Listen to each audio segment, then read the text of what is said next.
You're watching KCWY TV, home of Casper News Now. Coming up on Casper News Now, with winter weather in Wyoming, what's new with our wildfires? Halloween is at our doorstep. How you can stay safe this holiday. And bison are being relocated to tribal lands. The full story on that. We have that and more coming up. Casper News Now at 5 starts now. Good evening. You're watching Casper News Now at 5. I'm Aiden Greco, and thank you for joining us tonight. As our team of meteorologists have been telling you, the snow is on its way. And in Casper, it started just after sunrise.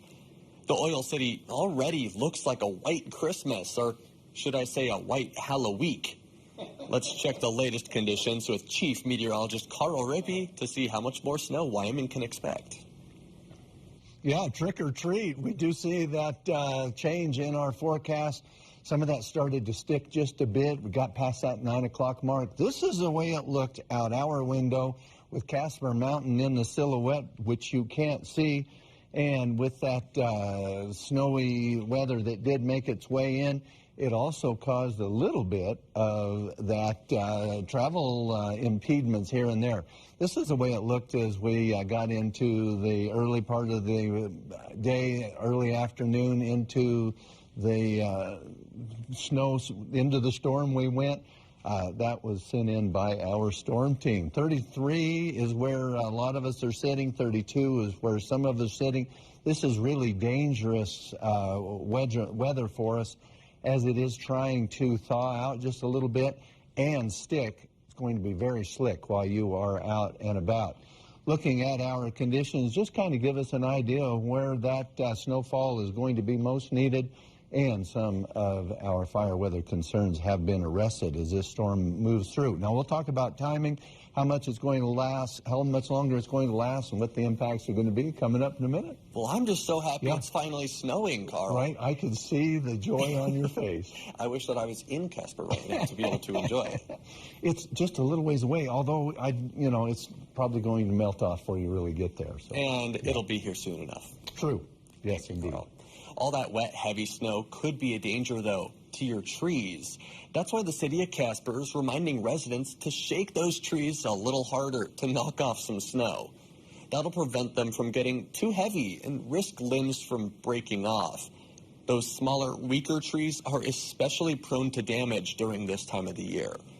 Wyoming's wildfires are on their last legs tonight, with that northern precipitation continuing on. The Pack Trail fire near Dubois is still reported at 78% containment. Fire officials say there won't be another update on that one until at least Thursday. The Elk Fire in Sheridan County is also seeing precipitation. That fire is still reported at 82% containment. Fire restrictions are being lifted in Medicine Bow Route National Forest. This is because of reduced wildfire danger in the area and favorable weather on its way. Halloween is an exciting time of the year where kids will be actively out and about in the neighborhoods and communities. Reporter Raylan Baker spoke with a captain at the police department to give us all a friendly reminder to be safe. Halloween is just...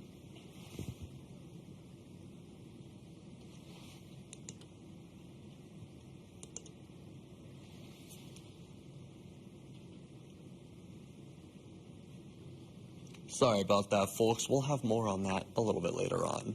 Casper area residents can try out some of those safety tips, of course, throughout the day. But a trick-or-treat event is being held at City Hall, the Townsend Justice Center. Natrona can come on out for family-friendly fun in the early afternoon.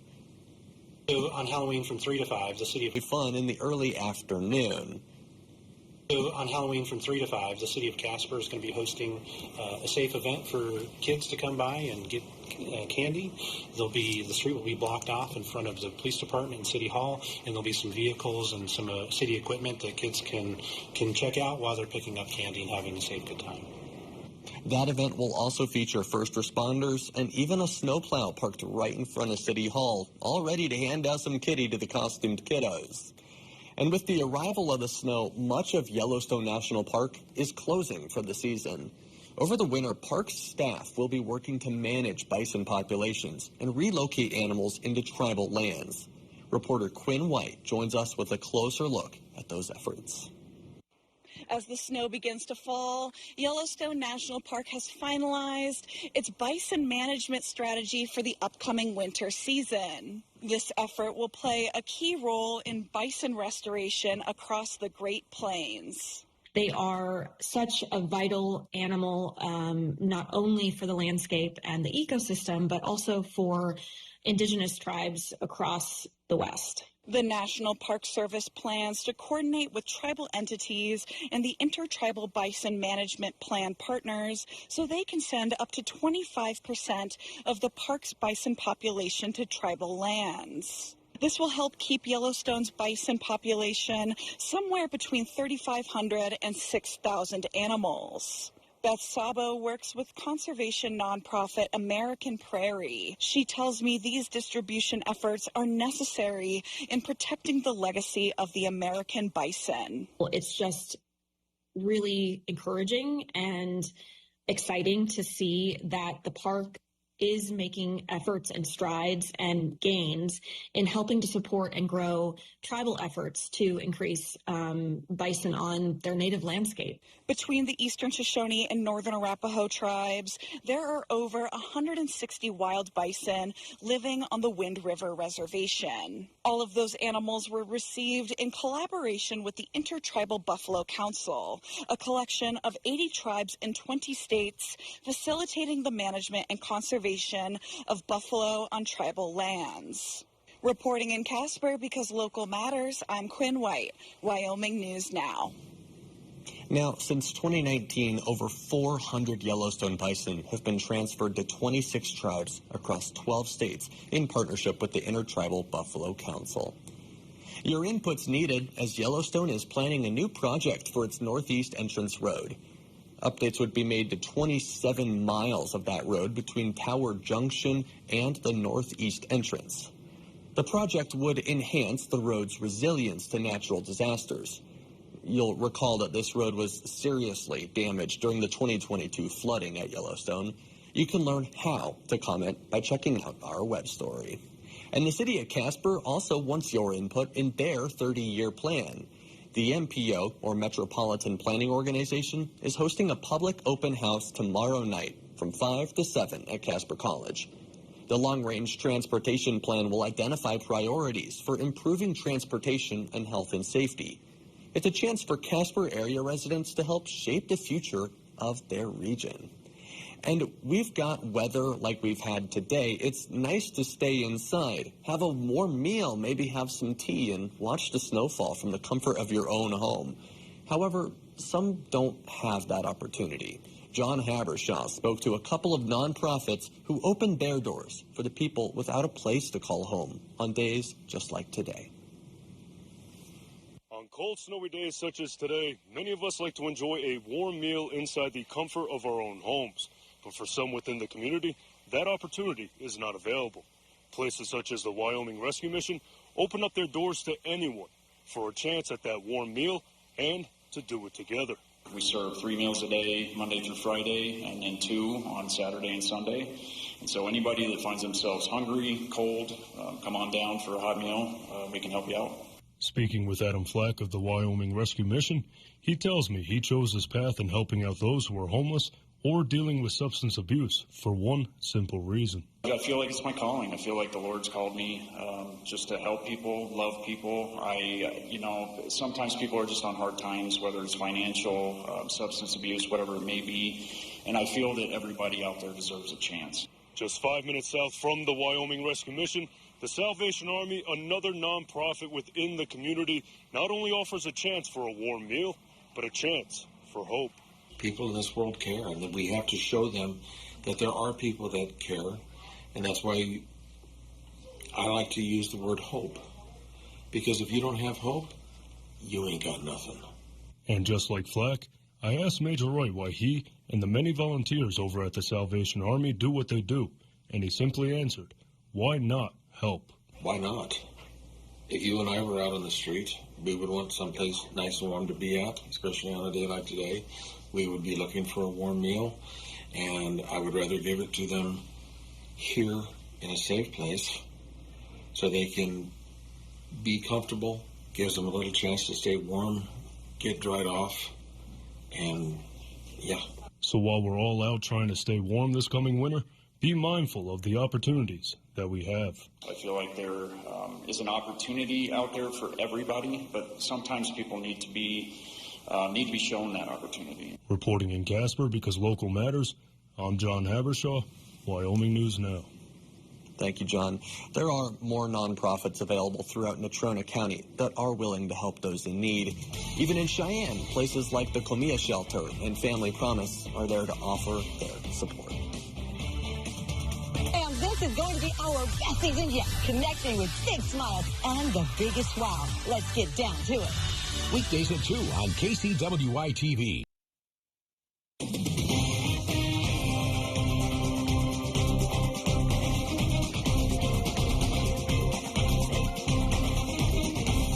Halloween is an exciting time of the year where kids will be actively out and about in the neighborhoods. Reporter Raylan Baker spoke with a captain at the police department to give us all a friendly reminder to be safe.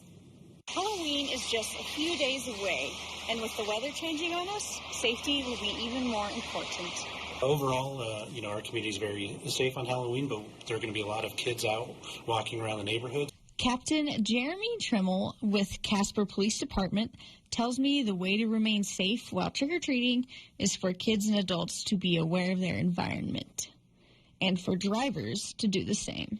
And we would encourage drivers to pay attention to all the kids that are going to be out. And those that are out enjoying and having fun, we would ask that they use the sidewalk and cross in well-lit areas so that people see them when they're going through the neighborhoods. Police also encourage anyone out at night in costume to wear some reflective on their costumes and to carry a flashlight. You should always make sure you wear good walking shoes and don't have anything too long on to avoid tripping. We also encourage kids to stay in neighborhoods that they're familiar with, and if they are crossing in areas, be visible.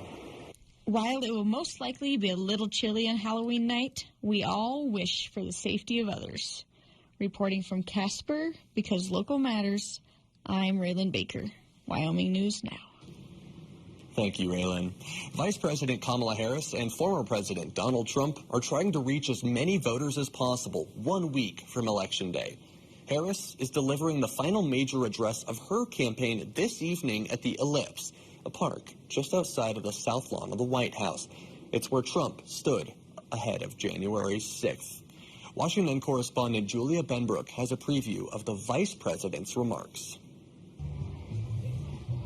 Vice President Kamala Harris is using this location to remind voters of what happened here 4 years ago, as she makes the case that her opponent is unfit to serve another term. Now, her team is hoping to use this venue to convey a sense of gravity about the choice before voters while she makes her final pitch. Vice President Kamala Harris will deliver closing remarks at the Ellipse, a park that's within view of the White House. It's also where former President Donald Trump rallied his supporters on January 6, 2021. Following those remarks, there was a violent riot at the Capitol. I do believe that Donald Trump is unstable, increasingly unstable, and unfit to serve. Harris's advisors say the speech will not exclusively focus on the events that unfolded at the site nearly 4 years ago. She's also expected to discuss the top issues, including the economy, as she makes her final pitch to voters. Policies that are about home ownership, lifting up our small businesses, lifting up families with children, and lifting up the discourse in a way that it is not about trashing people all the time. Trump delivered a preemptive response from Mar-a-Lago this afternoon, unleashing a series of familiar attacks against Harris and slamming her immigration policy. I'm running on a plan to save America. We're going to save America. We have no choice. It's the greatest there is. We love it, and we're going to save it. We have no choice. Trump also mentioned his rally at Madison Square Garden over the weekend that featured several controversial comments from speakers, including a comedian who called Puerto Rico a floating island of garbage. The former president referred to the event as a, quote, love fest. Now, in addition to drawing contrast with Trump's 2021 rally that took place here, Harris is also expected to draw contrast with that controversial weekend rally. While that was not the original intent of this address, her team believes it will serve as a timely rebuttal. Reporting in Washington, I'm Julia Benbrook. Americans are feeling more optimistic about the future of both the labor market and the broader U.S. economy. That's according to the Conference Board's latest consumer survey. It shows that the Consumer Confidence Index jumped in October by the fastest clip since March of 21, and the number of consumers anticipating a recession over the next 12 months dropped to its lowest level since July of 22. The increase in consumer confidence was broad-based across all age groups and most income groups. Americans say they're more upbeat over recent stock market gains and lower interest rates.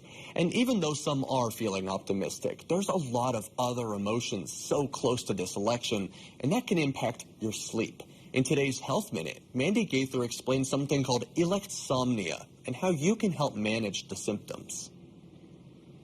If this election is causing you to lose sleep, you're not alone. We call it electsomnia, so it's insomnia linked with the election season. Sleep specialist Michelle Drerup with Cleveland Clinic says in her clinical practice, she's seeing more people being triggered with election-related sleep issues. She says the election can worsen symptoms in those who already struggle with insomnia and can also trigger sleep issues in those who don't have chronic sleep problems. The person has difficulty falling asleep, and they may be kind of thinking about the election or potentially what the future might look like, waking up in the middle of the night and struggling to fall back asleep, or even just poorer sleep quality. Drerup says to prioritize sleep before you even go to bed by limiting social media and election news exposure, which can worsen stress and add to sleep difficulties. Also, be aware of your negative thoughts and challenge them. Just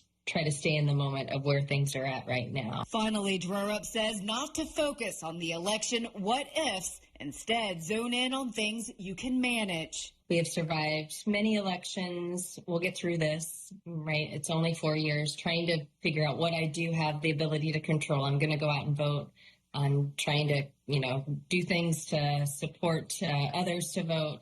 So thinking about what I can do versus a lot of what's out of my control. For Health Minute, I'm Mandy Gaither. Wheel of Fortune really is America's game. There's a lot of money on that wheel. Yes! My heart is pounding. That was so much fun. Now that's America's game. Tuesday night at 6:30 on KCWY TV. We've got weather, lots of weather. Pictures across Wyoming with SkyCam. See what it's like in Cheyenne. How about Riverton? And two looks at Casper. SkyCam on Casper News Now. Hey fam, this is going to be our best season yet. Connecting with big smiles and the biggest wow. Let's get down to it. Weekdays at 2 on KCWY TV.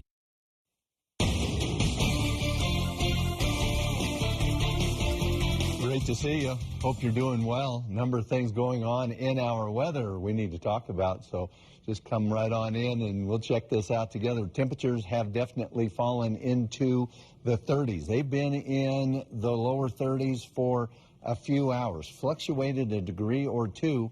We do have some cooler air aloft as that moisture makes it down through those frozen layers, those temperatures that are well below freezing. They meet up with this air that's already in place. This makes for some very dangerous driving conditions because it's still wet. The pavement has been warm enough that it has melted off whatever snow is coming in, but it will eventually freeze, and it's going to be super slick. So be aware of that as you're out and about. We still have a winter storm warning that's going to be in effect until we get through our early morning hours. That system is moving out. As it does, it's going to bring in some of that cooler air and some of that wind. Winter weather advisory for us also. That's all in the darker, the blue, the kind of that purple blue. And that's also something we see here as we look down on Wyoming from space. We see these blue, this purple blue and the lighter blue. That's all cloud tops that are very cold and delivering moisture to the area in the form of snow at the moment. You'll notice to our north and northeast, meaning a warmer environment turning over into rain. And that's not going to be the case for us as we get into the afternoon hours of tomorrow when it does warm up. Storm may linger just a bit. We'll have a few of those isolated showers as they do move out. But as they move out, we're going to encounter some drier air. So if you haven't had the chance to rake the leaves out of your lawn or do some of that fall cleanup, it's going to be a day or two before we dry out, but you will have a chance. We'll have some of those snowflakes left over for us this evening. Temperature is going to dip down into the upper 20s. As they do, the pavement, the sidewalks, your front step, it's going to be cold enough that that little layer of moisture is going to freeze. It'll be super slick. Into the morning hours, that's where we're going to kind of bottom out in the upper 20s. This is for Casper. We'll have cooler conditions in the higher elevations. We may have some warmth scattered around here and there. And we are going to make it up above freezing tomorrow. We get into the afternoon, into the evening, may even get a ray of sunshine because we will have some sunny breaks. Some of those clouds are going to open up and be less active. They'll carry over into tomorrow night. Temperatures will fall back down into those upper 20s and lower 30s. So this is the way it looks. We're kind of looking down now on what is happening at the moment. We go forward in time. That system makes an exit. The air dries out. The clouds kind of dissipate. And then we have less stormy activity. So with that in mind, this is kind of where we're going to land in terms of accumulation. Some of that has melted off, hasn't really had a chance to accumulate, and what has accumulated isn't really all that much, but it has been pretty wet for us. Thursday's going to be a little bit sunny. We make that transition into some warmer weather as we get closer to the weekend, back into the mid-40s, and that's going to contrast to overnight lows, which are going to be in the 20s. So we do have a warm-up coming our way. Doesn't look to be too bad. Next week, after the weekend, we're going to have another storm system. So in the next couple of days, we dry out for our Friday. That'd be a good day to get your yard cleaned up because we do have another storm that is taking aim on us. We don't have that much action for us in Riverton, but looking out across the rest of the region, you kind of see where we're going to get that next storm system, and that is going to affect us into Douglas. We may see a little bit of that also into some of our other areas. We'll have a chance to talk about weather a little later in the broadcast. Don't go anywhere. We got more for you after the break.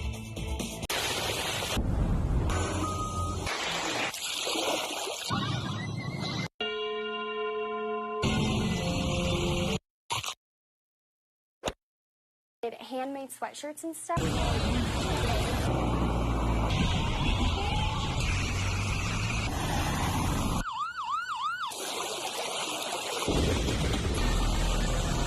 News isn't quiet. Casper News now. Ken, I'll make it a true daily double. Yes, a true daily double by doubling your Jeopardy viewing with Jeopardy twice a day. It's the first of the two daily doubles in the round. First at 4:30, it's Classic Jeopardy, a fancy name for reruns, and another chance to scream at your TV. Then at 6 p.m., it's the real Jeopardy. Monday through Friday, just be sure to watch in the form of a question. Who's the other daily double? Make it a true daily double. Jeopardy at 4:30 and again at 6 on KCWY TV. And that's final. Carl, it's finally winter. Well, it's not winter, you know what I mean. It's winter weather. It's finally here. Is there anything that people need to know, about the snow? Any friendly reminders? Well, it's being our first snowfall, not only do we have slick conditions, but that moisture tends to bring some of that oil up out of the asphalt. So it's just like super slick. Oh, okay. Before, during, and after. That's about the only... Slow down. Yeah, right. And it's nice to have that change in weather. It's super nice to get moisture back in. I know snow's your favorite. It is. So we've got that to deal with for just a little while longer. It is going to clear out tomorrow. Sunshine's going to return. The wonderful west and the wild Wyoming weather is upon us, where we see those big swings. Back to our weekend. Looks good across the Natrona County for the most part. We do look over into Riverton, the Lander area. The Wind River Range is going to pick up some of that snow, and then things are going to really start to straighten out for us as we get toward the weekend. And then looking out across the rest of the region, not too bad, really, by comparison. We'll have a chance to talk to you tonight at 10. Friday nights are reserved for high school football, and your ticket is reserved to watch the highlights on Friday Night Frenzy. For high school football coverage from our reporters across the state, watch Wyoming News Now, because we cover sports like no one else can, or does. Watch this Friday night during Wyoming News Now at 10 p.m. Friday Night Frenzy is sponsored by Fun Stuff 2 and Farnham's Furniture in Casper and by City Drug in Cheyenne, because local matters. You're watching KCWY TV, home of Casper News Now.